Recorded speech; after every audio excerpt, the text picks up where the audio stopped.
And again, this is not like For you, for me. do you believe that? I wish it happens because I want to show also the world what this guy can do, and what he's been training only for a couple of years, and look at where he is, right? But what Francis Ngannou says to you?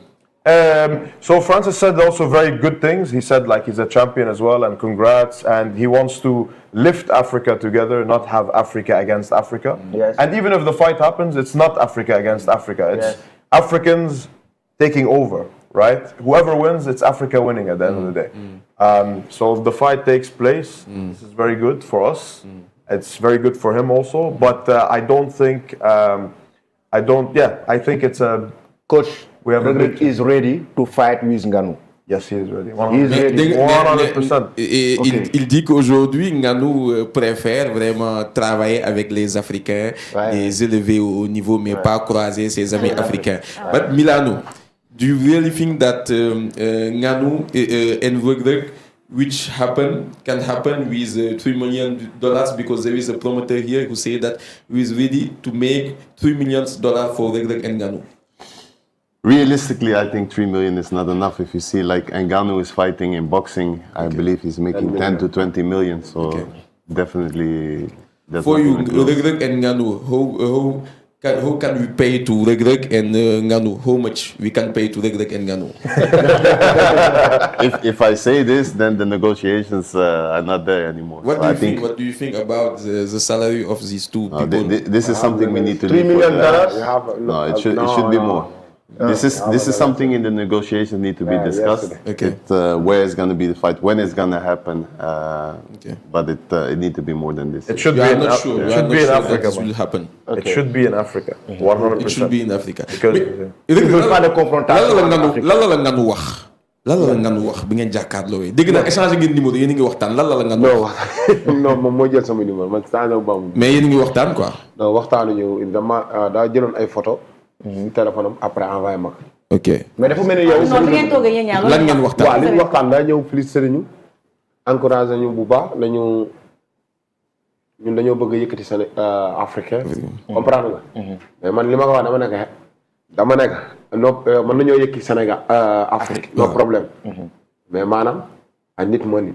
nii laa ko waxee nañu mën nañoo xeex. après ñuy yëkkati Sénégal. am ngeen xeex ba pare. Kon yow Reug pare nga pour xeex ak bi nga waxee loolu lu ma la bien sûr. tontu bi nga ko waxee loolu. mu ne dane sama comme fi ma nekk Catherine. moom xam na Catherine. ndax before bëggoon naa signé foofu. One Championship. waaw comprendre nga mu ne Catherine gëw ma dina nangu xeex bi quoi ndax kooku dafa xaw a compliqué. comprendre nga ñu ne ñii naka nii buñ génnee xaalis ak combat bi dina am. wala PFL ci boppam. seen boss bi si boppam mu ne non buñ génnee xaalis ak combat bi dina am. mais ni ma ok ay. ni ma déggee Ramzy ak ki nga xam mooy Milano ñoom jàpp nañ ni que Ngannou dalay moytu quoi. waaw si. waaw. Ngannou dalay quoi. moytu. mën na bàyyi Iba Kane mais nag champion la. waaw. non champion du monde la. comprendre nga. macha allah. ñu bàyyi Iba Kane mu am question yu mu posé. Bonjour à tout le monde. Oui. Bonjour au champion du monde, le nouveau champion du monde, Reug, la Ouais. foule de Thiaroye. Oui. J'ai toujours cru en lui. En 2015, lorsque Yekini s'est retiré de l'arène, j'ai toujours dit que Reug serait le successeur de Yekini dans l'arène. Et je l'ai toujours cru, je l'ai toujours clamé haut et fort. Donc aujourd'hui, en 5 ans, en 2019-2024, s'il devient champion du monde en World Championship, c'est grâce à son courage légendaire. C'est un lutteur courageux, c'est un lutteur endurant, c'est un lutteur qui aime le travail bien fait. Donc félicitations Reug, félicitations à tout son encadrement, mais félicitations à Eric Favre qui a eu une vision de miser sur Reug. Il a misé sur Reug, il a gagné, mais il reste d'autres échéances. Merci aussi à Ibrahima Faye Beuz et à toute l'équipe de Boss Matinal. Donc man sama question par rapport à Reug, mais man Reug bi tok ni waaw. du moom Reug bii laa gisoon fii. Reug bii toog nii. Reug bii toog nii Reug jógal bii toog nii. moom mooy Reug bi toog déedéet. am na différence. ah man jaaxal na ma Reug lan la qu'est-ce que cette transformation en 10 jours. dafa gën a tuuti si man. Parce que Reug dafa ñëw rek enchaîner entraînement maa ngi koy suivre. Reug lan la qu'est-ce transformation bi Reug bii ak bii lan la. waaw Franc benn la réglé.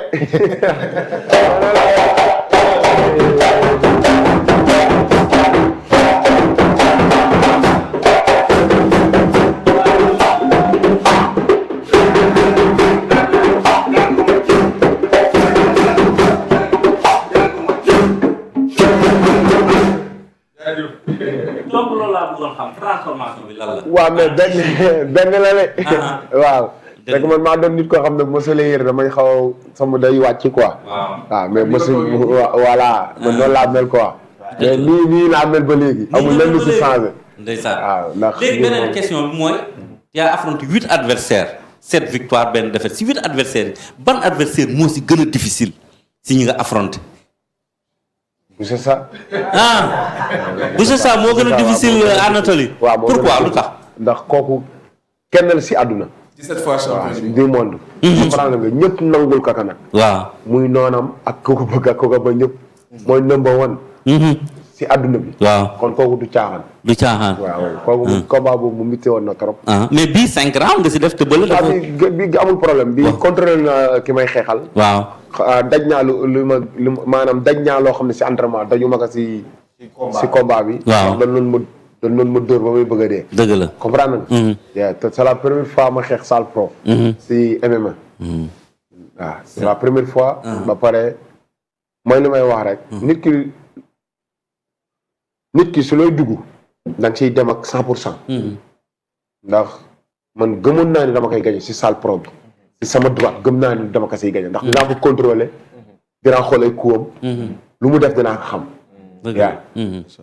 c'est vrai sama dernière question El Amin si vous me le permettez ban dernier défi moo la dese nga war a relever quel sera le dernier défi à relever. waaw mais xanaa défendre suñu belt bi après ñu xool est-ce que Francis dinañ mën a xeex ak moom ou pas mais am naa yaakaar nag quoi ndax tey jii yesterday am nañ benn meeting boo xam ne yesterday comprendre nga waa ji teg na $15 millions.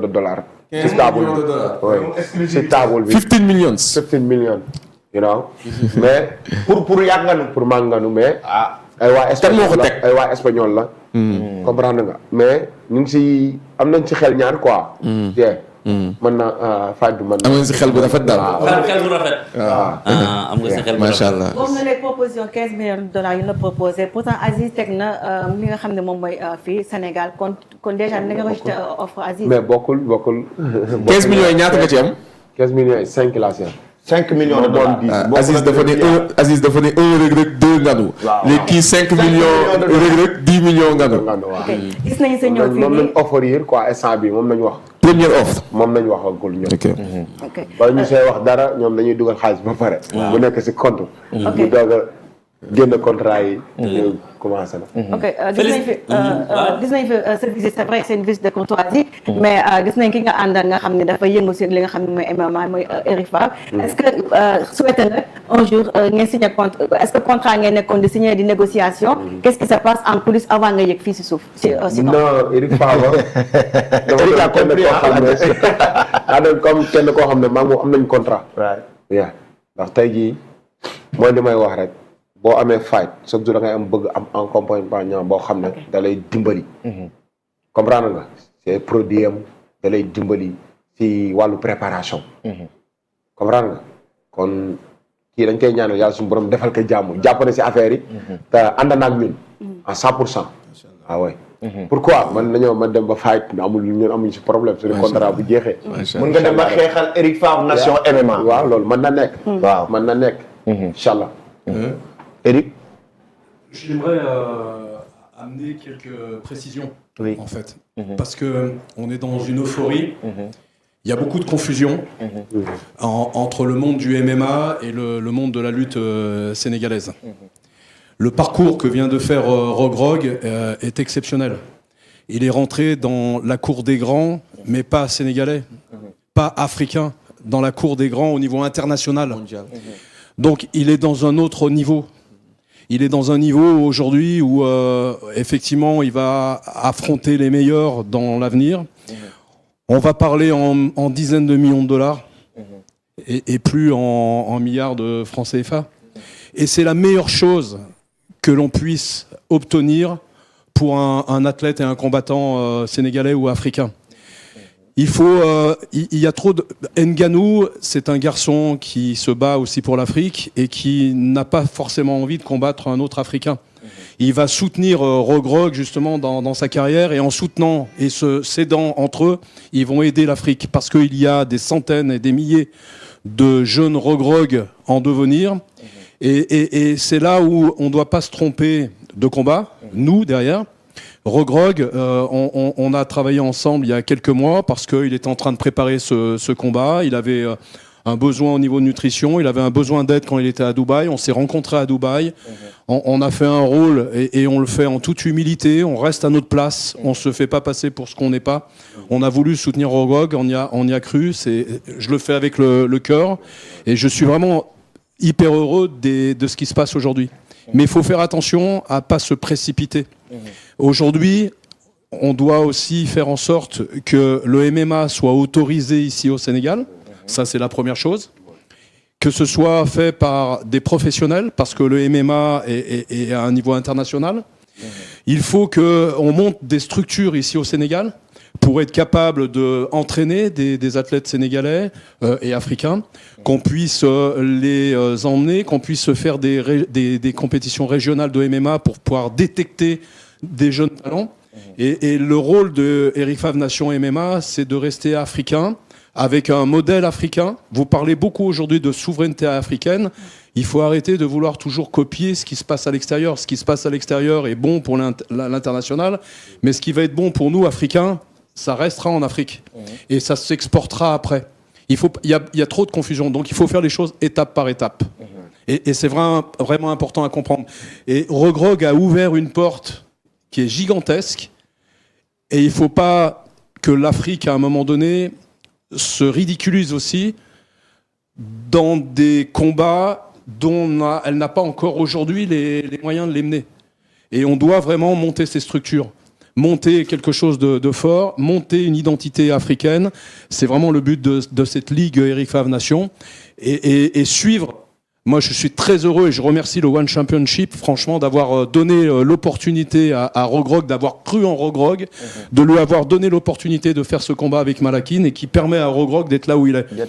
Et pour nous, en tous les cas, nous, en termes de groupe Eric Favre, la mission a été remplie et elle a été remplie pour l'Afrique. Et Rogrog, au-delà des contrats commerciaux, c'est comme un